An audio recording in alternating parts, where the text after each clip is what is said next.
Jaya.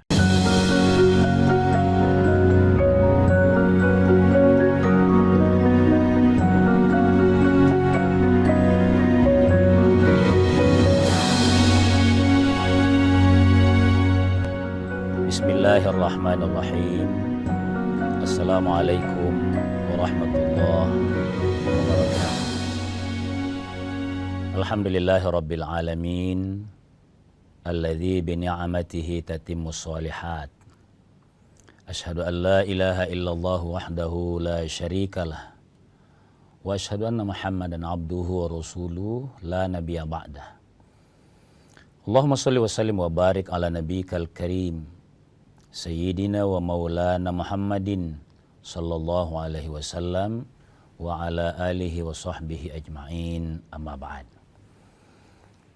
Alhamdulillah, kita bersyukur kehadirat Allah subhanahu wa ta'ala, senantiasa diberikan keimanan, kesehatan, dan kesempatan sehingga kita bertazkirah di subuh pagi hari ini. Salawat dan salam atas junjungan kita Nabiullah Muhammad sallallahu alaihi wasallam. Pemirsa sekalian, agama mengajarkan kepada kita sesuatu yang nuansanya antisipatif. Artinya, agama sudah memberikan bekal pencerahan, mau yang berupa kekuatan, boleh jadi belum terjadi, tapi agama sudah mengajarkan karena akan ada masanya, tidak selalu lancar, tidak selalu kondusif, tidak selalu tentram dan aman kehidupan kita termasuk keluarga kita. Kita mengenal ada istilah musibah. Dalam pemahaman umum, kapan di antara kita ada sesuatu yang menimpa dan itu tidak baik, itu kita mengenalnya musibah. Padahal itu penyempitan makna. Sebenarnya, apa saja yang menimpa hamba Allah dari segi bahasa itu musibah. Apa saja. Jadi bukan hanya yang kita anggap tidak menguntungkan, karena itu juga belum tentu negatif. Nah, saya mau jelaskan begini. Musibah ini dari asal kata Arab yang meng-Indonesia. Asal katanya fi'il mamadha. Fi'il maudinya, bentuk lampaunya itu aswabah, menimpa. Yusibu, sedang, atau masih akan berjalan, akan datang.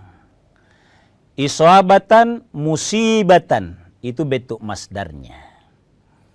Oke, tidak apa-apa, karena memang yang kita fahami itu adalah musibah. Hal-hal yang menurut kita jangka pendeknya tidak baik, tidak menguntungkan.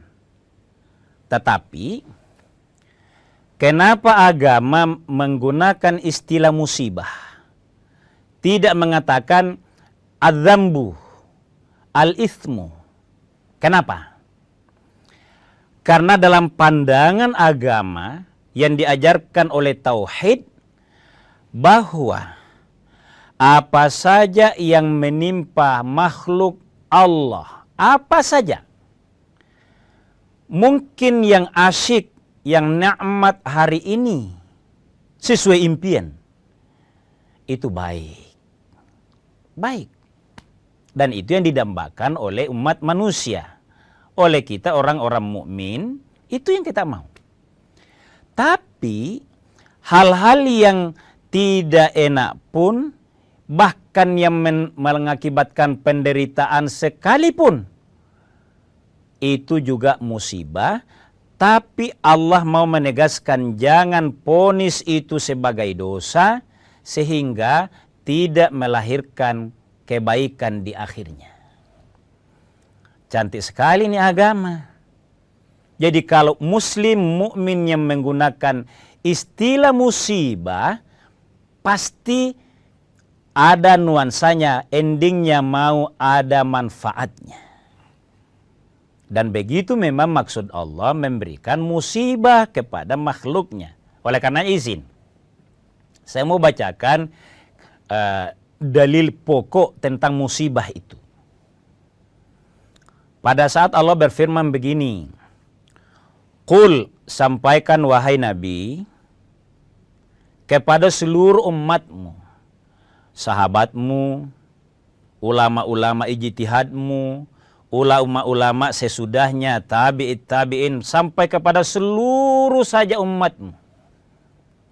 Harus kita faham bahwa layusibana, tidak menimpa kepada kami, kepada kita semuanya, musibah di Aceh, musibah di Sumatera Utara, musibah di Sumatera Barat, dan banyak lagi daerah. Mudah-mudahan cukup itu saja, karena sudah besar perhatian pemerintah ke situ. Mudah-mudahan itu saja, kita berdoa. Tapi illa ma kataballahu lana, tidak ada yang menimpa seseorang kecuali Allah sudah tuliskan, sudah ditetapkan oleh Allah. Pertanyaan kita, siapa yang mau menganggap itu negatif? Saya tidak bermaksud tidak menghibur saudara-saudara kita yang kena musibah ya. Tidak begitu maksudnya. Justru kita harus berpartisipasi semuanya, memberikan kebutuhan mendesaknya kekinian secara bersama-sama, secara nasional. Tapi kita harus literasikan ini. Itu ada Allah punya mau. La yusibana illa ma kataballahu lana. Jadi ini sudah sikap. Pahami dulu. Memang perih. Ada kematian. Ada kehilangan.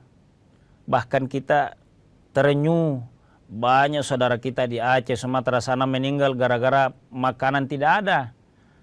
Makanannya di lingkungan ada sebelum banjir datang, tapi dihapus oleh banjir. Huwa maulana. Allah tegaskan, itu ada maksudnya Allah di dalamnya. Maka sikapi secara mukmin, secara baik. Kita lanjut setelah jeda sejenak.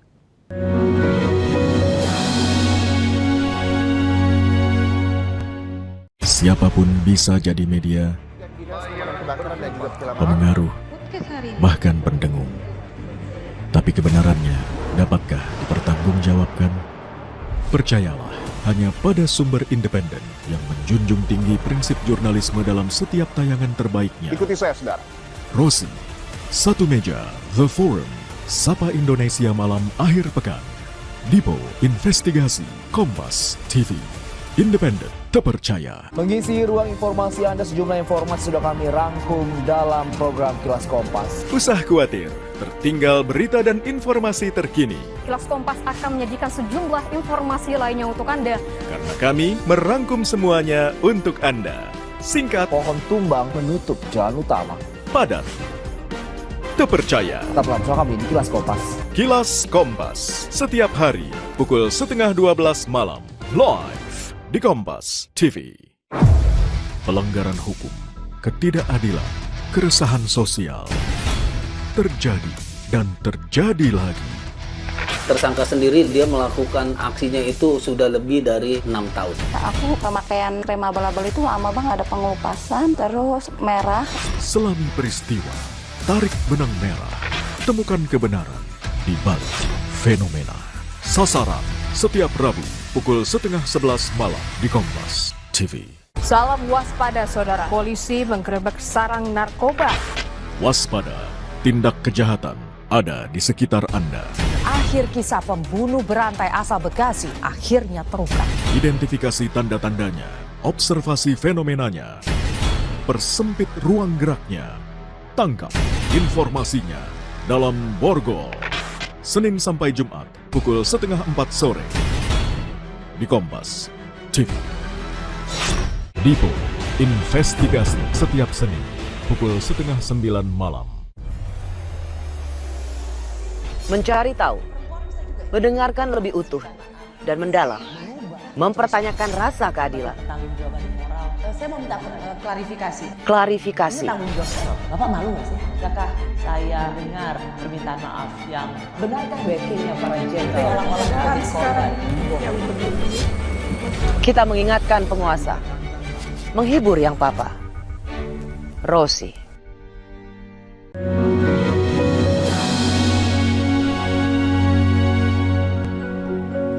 Pemirsa sekalian kaum muslimin yang dimuliakan oleh Allah Subhanahu wa taala, adalah fitrah bagi kita yang selalu mendambakan suasana kondusif karena kita meyakinkan diri kalau suasana kita kondusif mudah melakukan kebaikan, melayani sesama, berbakti kepada kedua orang tua, mudah bersilaturahim kalau kondusif. Tapi andai kata faktanya ada momen, ada masa, ada waktu, tidak begitu. Ada musibah. Semakin besar tentu semakin besar penderitaan. Tapi Allah tegaskan dalam ayat itu, Huwa maulana. Allah itu mau memelihara kita sebenarnya. Allah mau. Kalau banjir, tidak pernah berani itu ahli lingkungan berkata karena hutan ditebang. Kira-kira gitu. Perbaiki. Maulana. Allah mau memelihara kita. Segera sadarlah cepat. Kalau yang perlu dihentikan, hentikan. Huwa maulana. Saya tidak terjemahkan ayat ini hanya membawa bahwa besok kita akan dapat pahala di akhirat. Bukan hanya itu maknanya. Pahami bahwa huwa maulana. Allah mau menjaga keseimbangan buat kita. Wa 'alallahi, oleh karenanya falyatawakkalil mu'minun, kepada Allah lah bertawakal. Tawakalnya bagaimana? Yang boleh hanya bermimpi tawakal adalah rakyat kecil. Ditafsirkan baik-baik ini ayat. Dibagi secara proporsional. Yang dimaksud tawakal itu saya, rakyat kecil yang bilang, ya Allah, saya menyerahkan diri sepenuhnya kepadamu. Tapi tawakal yang sistematis, yang terjaga adalah lakukan kewenangan di situ. Ayat ini menegaskan, huwa maulana. Allah yang mau memelihara itu. Tapi kita juga jaga.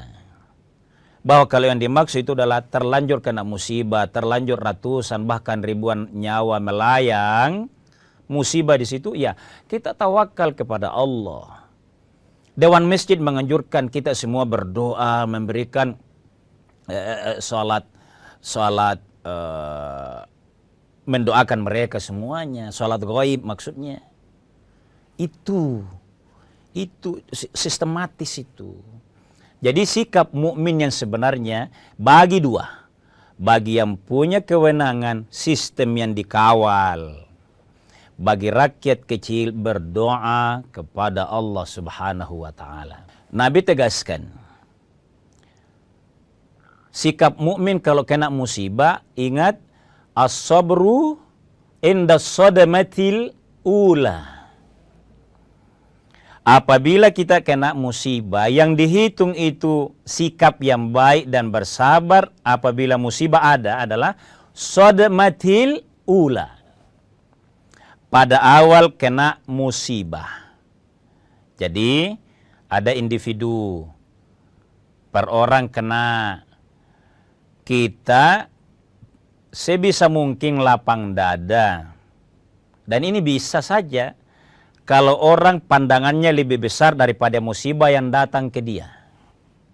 Berdasarkan penyadaran ayat tadi. Kalau kita merasa ada kesiapan, saya lama sehat. Bukan minta sakit ya, bukan. Mungkin dalam waktu dekat Allah akan uji. Apalagi kayaknya ini terlalu leluasa main. Sering kelelahan, salatnya tertunda. Kita sadar begitu. Kalau ada begitu, disadarkan dan kena penyakit misalnya, kita ada kesiapan. Maka pada saat kena musibah itu kita akan berkata, ada kesiapan dari saya, ini masih kecil. Ini juga karena kemarin-kemarin lama sehat 5 tahun tidak sakit-sakit. Tapi hampir 2 bulan sering terlambat sholatnya. Kenapa? Kelelahan kerjanya. Baca Qur'annya juga Qur'an. Ada kesiapan. Kalau begitu as-sabru, begitu kena musibah langsung ada kesiapan. Beda kalau yang ambisinya hanya membayangkan sehat dan sehat terus, begitu kena musibah boleh jadi bukan sikap mukmin yang dia lakukan. Dia mengumpat dulu. Dia tidak terima dulu. Dia berkata, kenapa saya yang... Ini ujian memang, tidak gampang ini. Jadi sikap mukmin yang baik adalah as-sabru indas sadmatil ula. Begitu kena musibah, dan itu memang harus tercerahkan secara agama. Seimbangkan. Dan pahamilah bahwa Allah punya makna, pasti ada hikmah yang Allah inginkan. Ada hikmah. Jadi kalau kita kena musibah itu, langsung kita pasang, ya Allah, huwa maulana, dia yang memelihara kami. Makanya disadarkan dengan musibah ini. Sehingga kita akan sadar, oh ada maknanya Allah Subhanahu wa ta'ala. Yang pertama, Allah akan katakan dalam surah Al-Baqarah, wa basyiris sabirin, beritakanlah kabar gembira kepada orang-orang yang sabar. Siapa yang sabar? Itu pertanyaan Al-Quran. Alladzina idza asabathum musibah, apabila dia ditimpa musibah, dia sadar. Qalu, mereka langsung berkata, inna lillahi, iya memang saya dari Allah, ini milik Allah. Ini kan sudah menghilangkan itu beban yang penasaran tadi. Sekali lagi ini mudah diucapkan karena kita dalam suasana kondusif. Tentu amat berat pada saudara-saudara kita yang kena musibah. Apalagi kalau yang mereka tidak berbuat apa-apa, kena imbasnya. Alladzina idza asabathum musibah qalu inna lillahi wa inna ilaihi raji'un. Jadi sebenarnya Allah mau berikan kabar gembira apabila kita sabar di dalamnya. Ayo kita lihat ayat ini. Kok dalam musibah bisa ada kabar gembira? Apa maksudnya ini? Kabar gembira apa? Kabar gembira apa kira-kira? Kok Allah katakan begini, wa basyiris sabirin alladzina idza asabathum musibah qalu inna lillahi wa inna ilaihi raji'un. Makna pertamanya dipahami ayat ini secara klasik, bahwa musibah apapun di dunia ini itu akan Allah balas di akhirat kelak, membuat hati sangat sabar. Tapi di dunia adakah dampak ayat itu? Bahwa bagi orang yang kena musibah akan ada kabar gembira. Kalau orang beriman baca ayat ini, menjadi kecil itu musibah yang menimpa dia. Kan Ali bin Abi Thalib itu berkata begini, ini menarik sekali itu firmannya. Pendapatnya Ali bin Abi Thalib karramallahu wajhah. Masalah yang kita hadapi sebenarnya tergantung asumsi dan pendapat kita melihatnya. Oh, bijak sekali itu Ali bin Abi Thalib. Jadi kalau ada musibah yang kena kita bisa berkata, ada hikmah, ada yang Allah inginkan dari kami.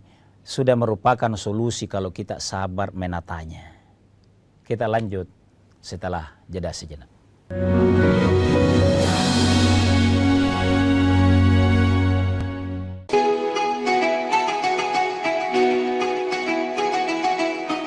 Mari sambut Hari Yang Fitri dengan hati penuh kemenangan, menjalin silaturahmi, menguatkan persaudaraan dalam kebersamaan. Kompas Gramedia berkomitmen menyajikan karya terbaik sebagai inspirasi untuk semua. Assalamualaikum warahmatullahi wabarakatuh. Seusai menunaikan ibadah puasa selama bulan suci Ramadan, tiba saatnya bersukacita menyambut hari kemenangan. Mari berbagi kebahagiaan, merayakan kebersamaan, saling bermaafan, eratkan persaudaraan. Selamat Hari Raya Idul Fitri 1446 Hijriah. Minal aizin wal faizin, mohon maaf lahir dan batin. Wassalamualaikum warahmatullahi wabarakatuh. Independen, terpercaya. Saat ini, siapapun bisa jadi media, pemengaruh, bahkan pendengung. Tapi kebenarannya dapatkah dipertanggungjawabkan? Percayalah hanya pada sumber independen yang menjunjung tinggi prinsip jurnalisme dalam setiap tayangan terbaiknya. Gelar bicara tajam mengupas fakta, memantik solusi. Doktor dan profesor itu bisa abal-abal dan dengan belise. Kenapa lebih memilih jalan ini, jalan yang kemudian jadi tidak aman? Why now? Berita bernilai sebagai referensi. Ada apa di balik pembangunan pagar laut? Serta investigasi yang mengungkap kebenaran. Ikuti saya, saudara. Rosi. Satu meja, The Forum. Sapa Indonesia malam akhir pekan. Dipo Investigasi. Kompas TV. Independen, terpercaya.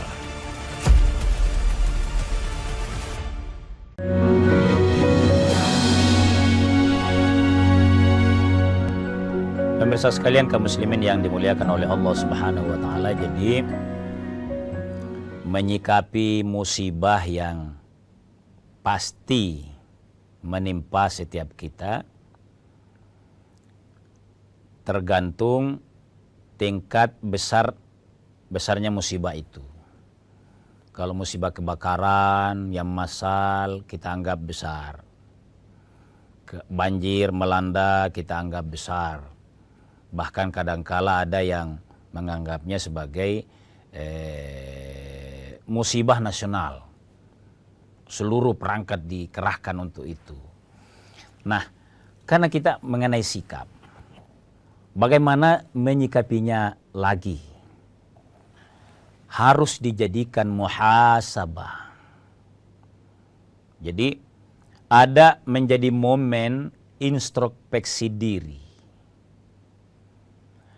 Kenapa harus introspeksi? Ada firman Allah menegaskan bahwa segala saja yang menimpa manusia pasti akibat perbuatan manusia. Jadi itu semacam balasan.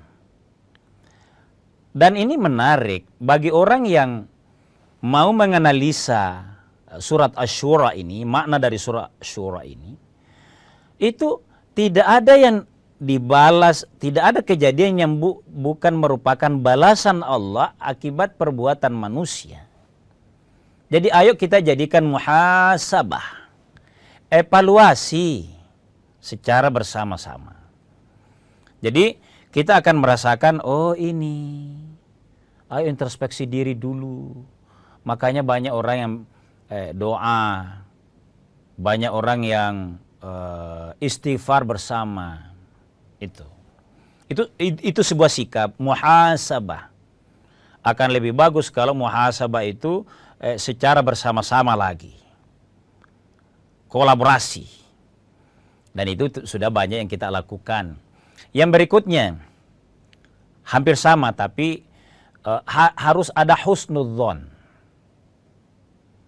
Ya, untuk mau menyelesaikan problem yang ada pada saat ada musibah, harus ada pemikiran sisa di benaknya kita sekalian, bahwa ini kita harus husnudzon ini. Husnudzonnya seperti apa? Saya mau mengilustrasikan seperti ini. Kalau kita kena musibah, 100 orang kena. Banjirkah skala kecil di lingkungan misalnya. Lalu asal ada orang yang husnudzon, dia pemikirannya baik, sangkanya baik, baik kepada Allah Subhanahu wa taala. Bagaimana maksudnya sangka baik kepada Allah? Bahwa kecil ini musibah ini bisa kita antisipasi bersama. Cara antisipasinya apa? Kalau kebakaran atau banjir, sampaikan ke seluruh perangkat. Jangan panik semuanya. Ada yang menghubungi PLN, matikan listrik kepada yang dekat. Misalnya ini. Segera sampaikan agar seluruh rakyat, agar seluruh masyarakat mengantisipasi dan siap-siap. Itu justru menyelesaikan jangka pendek di dunia ini. Kalau banyak masyarakat yang segera tahu adanya musibah yang mengancam karena ada orang yang baik pikirannya, sikap mukmin yang ia lakukan. Tapi kalau hanya semua panik, ini ya.